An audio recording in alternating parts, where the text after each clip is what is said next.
Hey, welcome to another episode of Footnotes. Today, we're going to be talking to Scott and Darryl, who are the co-founders and co-owners of Steel Hands Brewing here in Columbia.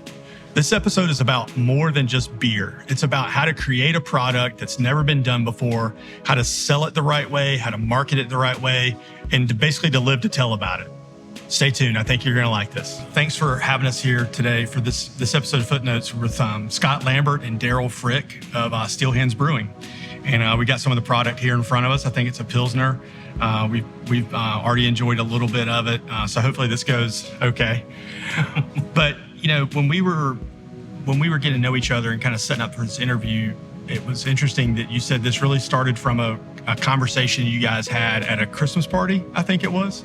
That's correct. Where you decided like, hey, let's make some better beer, and maybe it sounded like a joke at first, but here we are. So did it really happen that way at a Christmas party? Yeah, so my day job's an architect, own an architecture firm here in town, and Darryl Frick's a good friend of mine, and we always had Christmas parties together for years. And after probably a few too many drinks one night, we came up with this idea of starting Steel Hands Brewing.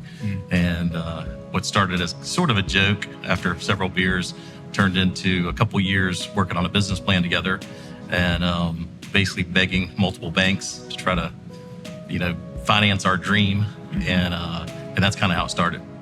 Now, one of the things too, like you said, it took a couple of years. I think that's interesting. So it didn't go from just a conversation to, hey, let's go buy the equipment or let's brew it in our garage. I mean, what was it like from when you started and had the idea to when you actually were making batches of beer? Sure. So one of the aspects of the business plan that developed out of a lot of conversation and travel. So Darryl and I, in business together, we travel all over the country, going to different seminars. But every time we landed in a city somewhere, we try to find a brewery, and so that turned into really not only gaining experience from talking to the people that own the breweries. In general, brewery owners are very open to conversation. They over the travels and whatnot, they will tell you everything they did right and what they did wrong. So it's a pretty open community. But we began working on a business plan together, and it took, like I said, a couple of years to develop that. But the main focus of that was to be a production brewery. So a lot of the banks were looking at us beginning with a small batch system, a 5-barrel system or something like that. And, kind of said, well, why don't you just start small? Well, that was not the plan. The plan was to be a production brewery. So you can't really start small with small equipment. Otherwise, you basically get rid of all that equipment a year down the road, you go buy big equipment. So we really set the whole business plan on a production brewery, which turned into a fair amount of research on, what kind of system does that mean? What volume would you produce a year? And ultimately that developed into a bigger business plan that included not only the back of house production, but also the front of house being a tap room.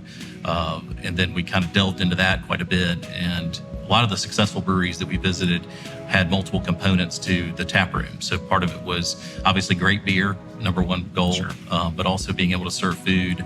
And another big component of that was having an outdoor space that people can gather and have activities, and then live music.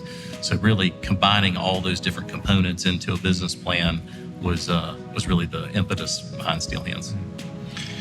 Yeah, I think, for a consumer that would just visit here, they think that, Steel Hands is what we're sitting in right now. I mean, they know that you make beer and you can get it at the grocery store, but I think it's, from what I heard you say, it's sort of like you had to start it, you had to make sure the business was solid on the back end, I guess, in terms of your production before the more visible things for the consumer were out there. I think it's the right way to think about it, but it does seem kind of backwards. People want to say, let's start a brewery, and they think about this part or where you can go hear live music. So well, it's nothing's easy, but it's a brew pub, it's what it's called. And all the beer that's made is just sold in the tap room. So you don't really have to pay attention that much to quality and repetition. But when you put it in a can and you send it out to a grocery store, it's got to have a shelf life, and it's got to taste the same every time, and that's hard to do with small scale, So that was one aspect. We really planned on this component being the gravy, on top of the back of the house. This turned out to be a lot more than what we anticipated in terms of people coming out. People wanted to experience it, bring their kids out here, listen to music. So it was a great surprise that this front of the house took off.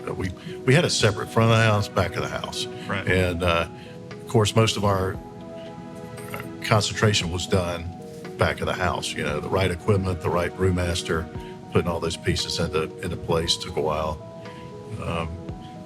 But for me, a lot of the interest was just the size of the beer market. In North America is $120 billion right now.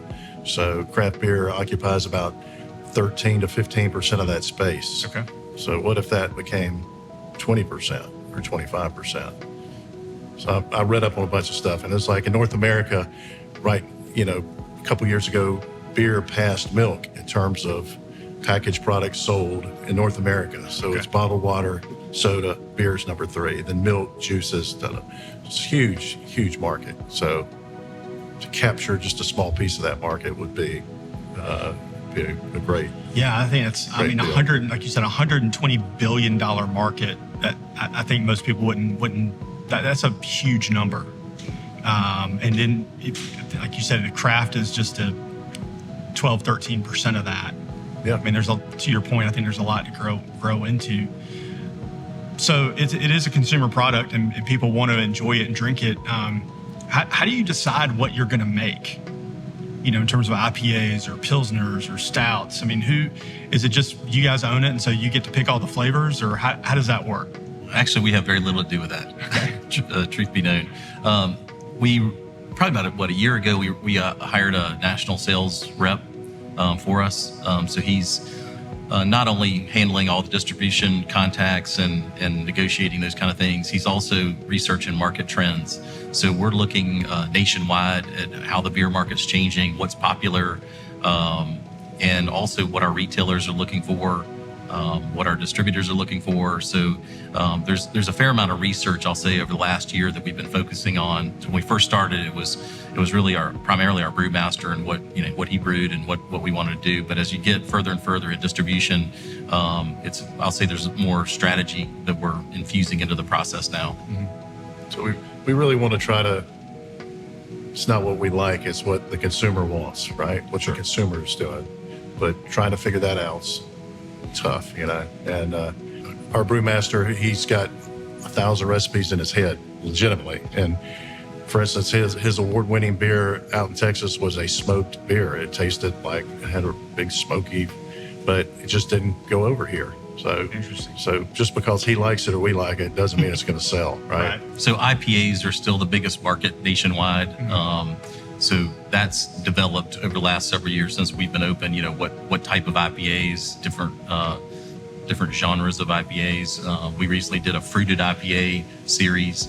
So that's ever changing, and the trends change from taste to like the most hoppy beer you can have out there to more fruited IPAs. So that trend is continuing to change, really every day or every month.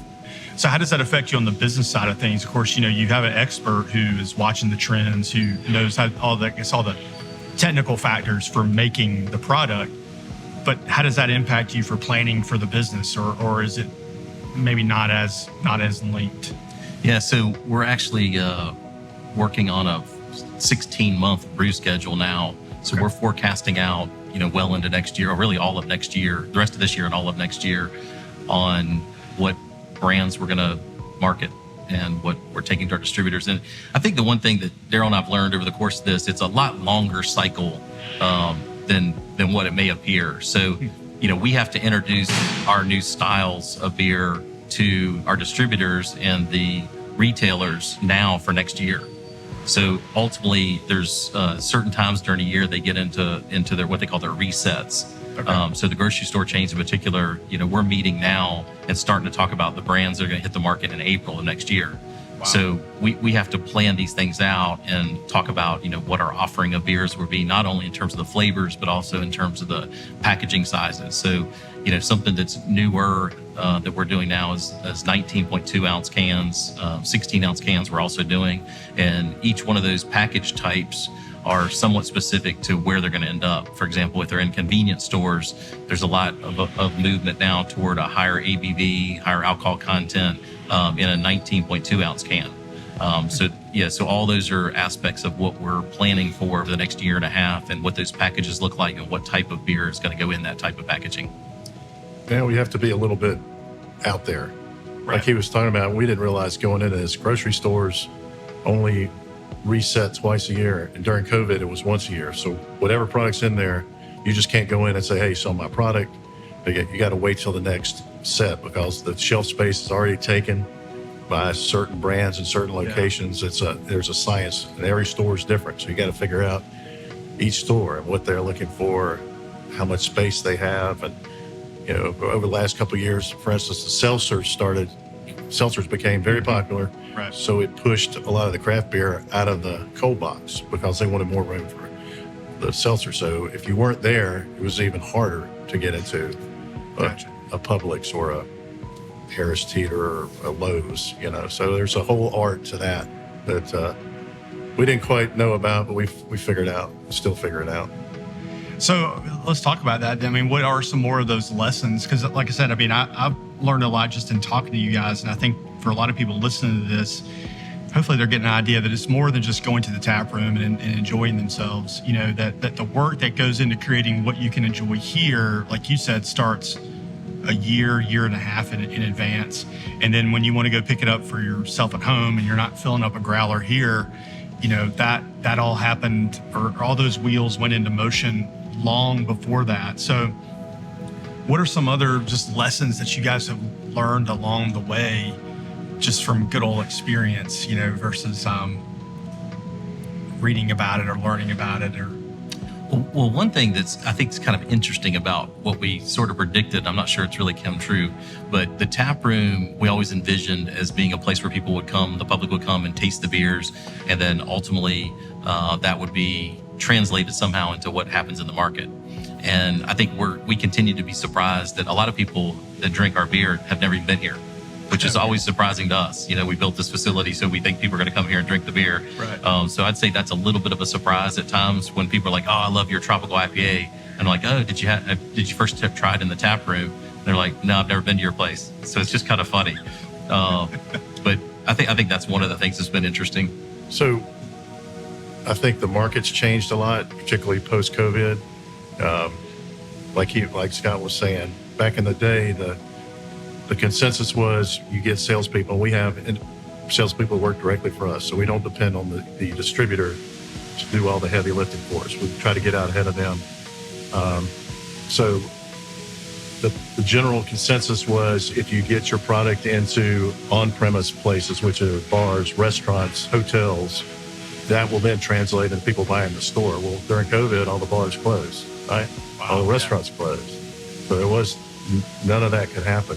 So we started selling beer by the case out the window here, and people started showing up, and then they would see it in the stores. And thank goodness during COVID we had a canning machine, because our on-premise sales went way down, but our off-premise sales, which are for stores, skyrocketed because people were buying it at the store and taking it home, right? Because nothing was open.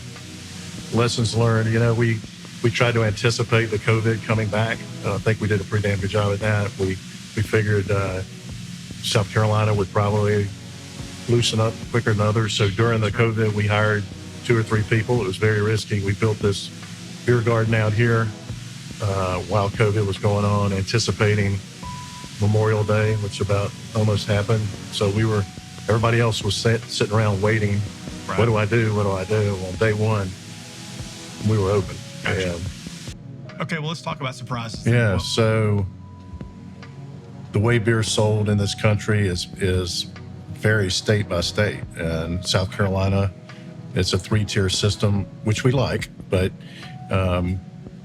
we have to sell our beer to a distributor who sells it to the retailer. But the challenge becomes multiple distributors and multiple contracts and multiple terms and conditions. And so we didn't anticipate all the negotiations that go on and what these contracts really mean and how long they go. And if your brand, if one distributor buys your brand, like if another distributor comes to our distributor and says, we want to sell Steel Hands, well, that distributor has to pay the other distributor whatever, 5 times volume, and we get absolutely nothing for the transaction, right? Wow. So but we don't want to own trucks, and we don't want to have truck drivers and all that liability, but and now we're in North Carolina, so there's a whole different set of rules when it comes to selling and furnishing alcohol.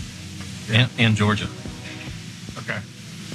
Well, and so it sounds like, in a way, when you want to start making beer and selling it, is your first customer really finding a distributor that will take you on to kind of get you into more retail markets, or is it trying to sell it in a tap room? I mean, who are you trying to sort of get on board first? Okay. All the above. Yeah. So based on the system that we invested in, the size of the system, the volume that we're able to be produced in the back of house, you really can't justify only selling that beer in the front of house, in the tap room. So based on the business plan and the volume that we've anticipated brewing and producing, it only makes sense to have distributors. Yeah, I think one of the lessons there is that there are always more than one customer. There's a customer that's going to enjoy that themselves, but then there's like you said, the 3-tier system. You have a distributor that has to want to or see some potential in it that they can sell it to all their people, and then so on down the line. I think this is a fascinating business in terms of there's the part that you can see, and then there's so much else that is behind the scenes that is unseen. So I'm not going to hit you with a bad pun about what's on tap or what's, but what is next? I mean, I think you guys just opened up in Greensboro this summer. Is it similar to this, or is it just a brew pub, or are you canning up there? What's going on in Greensboro? Probably the most unique thing about the difference between the two is it's a smaller system in Greensboro, and it's designed somewhat differently. One of the struggles for our business here was we have a big system with big tanks, and being able to produce just taproom beers or specialty beers tends to be inefficient for us here, and it also takes up a lot of tank space. So, if you look at our tap list, up until recently we had about 14 beers on tap. Now we have about 18 beers on tap, and those beers are made in Greensboro, starting to make up the difference in those. So we're actually importing beer from Greensboro down here and actually streamlining the business here to where our goal is to get down to about 7 or 8 beers actually produced here, and then there'd be 7 or 8 beers produced up in Greensboro that would be shipped down here, not only just for taproom consumption, but also out in the market.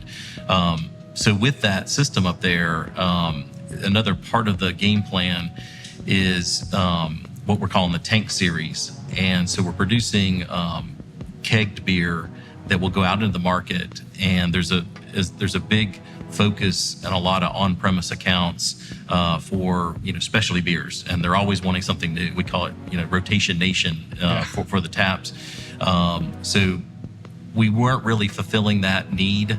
Okay. Based on our size of production here, Greensboro allows us to fill that need. So we're actually, even though it's recently opened in Greensboro, we're already bringing those kind of beers in here throughout South Carolina. So we're selling them in Greenville, soon to be Charleston, Columbia markets.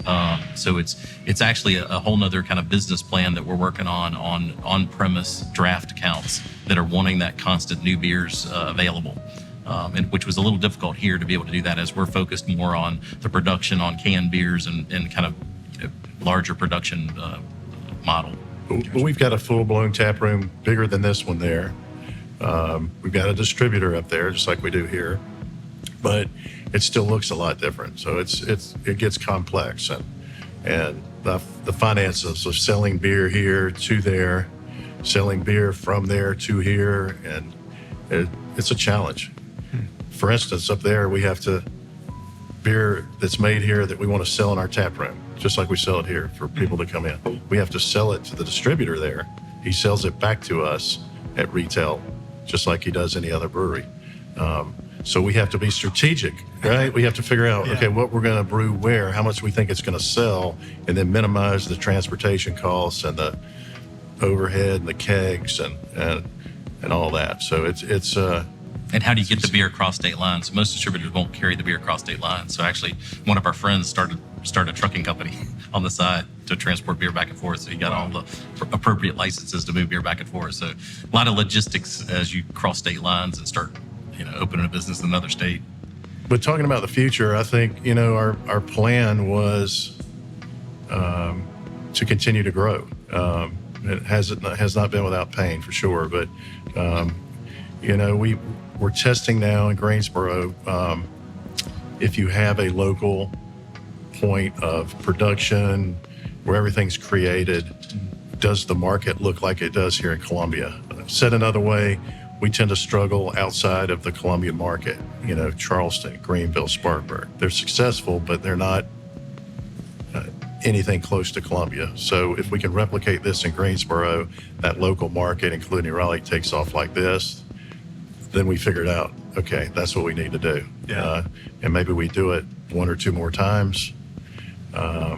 Maybe we have, in North Carolina, you can have 3 remote tap rooms. So maybe we experiment around with just a tap room with the beer that's made in Greensboro and see what the financials look on that. It's there's a lot of pieces.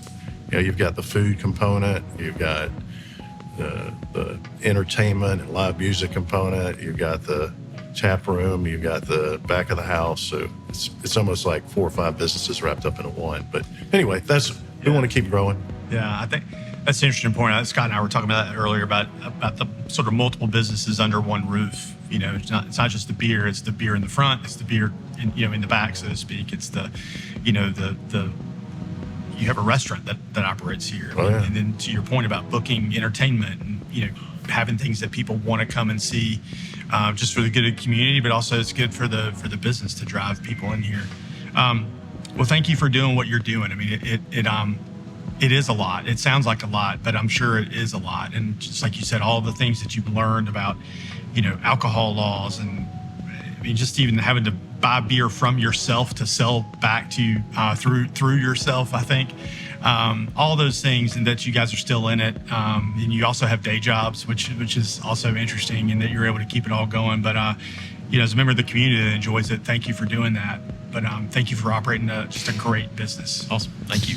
You're welcome. Thank you.